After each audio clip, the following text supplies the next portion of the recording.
It's not easy to be well educated when education comes at such a high price, especially here in the Philippines, where the choice to feed our families usually comes before the choice to feed our minds. For some members of the private sector, providing accessible and affordable education to those who need it most is their proudest advocacy. Hi, I'm Sean Yao, and this is Business Matters, where doing good is good business.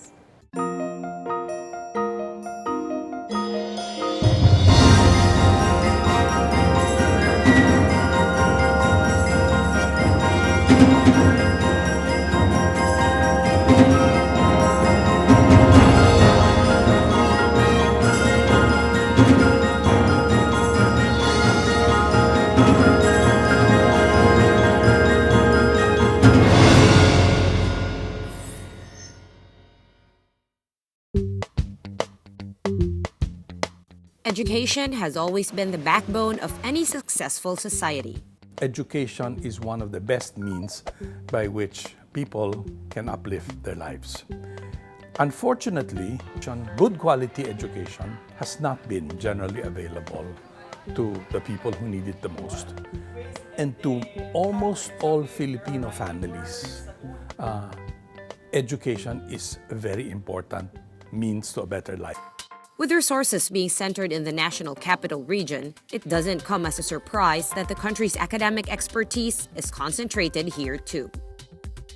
Even within Metro Manila, access to quality education doesn't come cheap, a problem that makes looking for schools outside of it a little harder.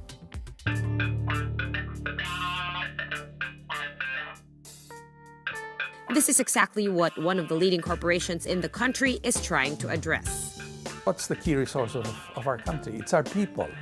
And we said to ourselves, if we want our people to be able to participate meaningfully in nation building and to be competitive within ASEAN and the rest of the world, we really need to arm our people with better quality education that is accessible to everyone, including, of course, the poorer segments of society. That's the background. Even as some schools offer programs at a cheaper cost, quality of teaching and school experience can sometimes be compromised. When you look at PHINMA education, our schools look like any other school. But what makes us different is really our focus on our market.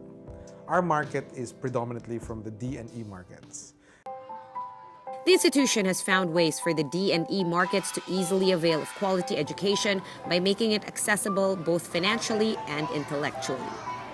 Because of their backgrounds, they come in at a much weaker level than other students come in. Our challenge is, how do we help kids who are essentially grade 4 upon entry take and pass the same exams as LaSalle and UP students do?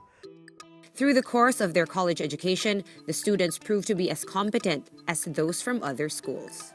So we've actually improvised and created a system internally that applies certain principles of teaching kids who are from weaker backgrounds or who are financially challenged.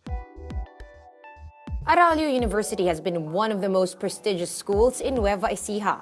But since its acquisition by the company in 2004, it has produced even more competitive graduates. With currently over 8,000 students, AU prides itself in providing high-quality education for low-income families across the province. The Department of Education here in Cabanatuan City has been witness to the company's commitment to academic development.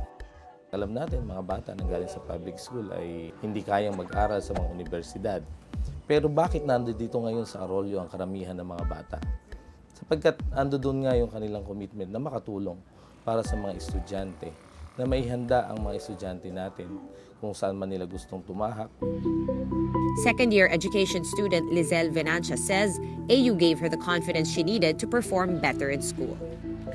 Kasi po, parang ang pakiramdam ko po is, iba po ako, different po ako sa ibang parang nakakababa ng self-esteem. Kasi hindi ko magawa yung mga normal na ginagawa nila, hindi ko maisuot yung mga normal na sinusuot nila, ganun. Parang ramdam ko po talaga na naiiba ko. Nakaka-apekto po yung sa pag-aaral ko. Minsan, iniisip ko, ay kaya ko ba to? Ganun. Lizelle transferred to AU from a school in Iloilo and was able to see the disparity in the learning methods. Nade-develop po yung learnings ng estudyante nila at saka talagang natututukan. Kaysa po doon sa school na pinanggalingan ko, bahala na po kami kung anong mangyari sa amin, kung matutuman kami o hindi, wala. Wala pong nangyayari. Sabi ko, ma, kung dito ako mag-aaral, gagraduate ako ng walang natututunan. Lizelle's confidence in herself and her performance in school will not be possible without the guidance of the outstanding teachers that guide students like her. Marami po akong na-meet na professor dito sa AU na nakapagpalakas po ng self-esteem ko na nakasabi na kaya mo yan, hindi ka naiiba, may kaya kang gawin.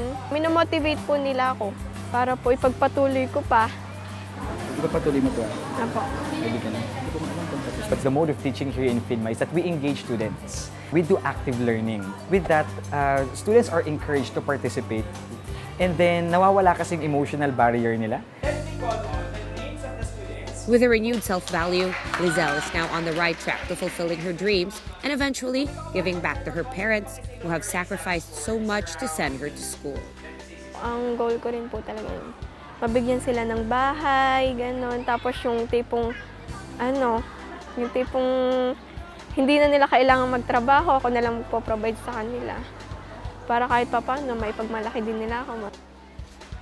Our belief is we will only be successful if we offer a good quality product in education.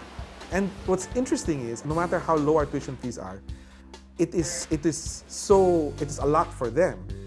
They want to make sure that when they spend, they still get the best value for their money.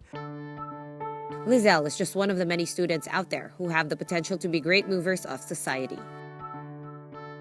And with continued support, students like her might just be able to fulfill their dreams of leading better lives. Kung hindi po natin tuturuan ng maayos yung kabataan, paano po sila magiging successful in the future? Tinabi ko po sa sarili ko, gusto kong maging teacher para masigurado na may matututunan yung estudyante.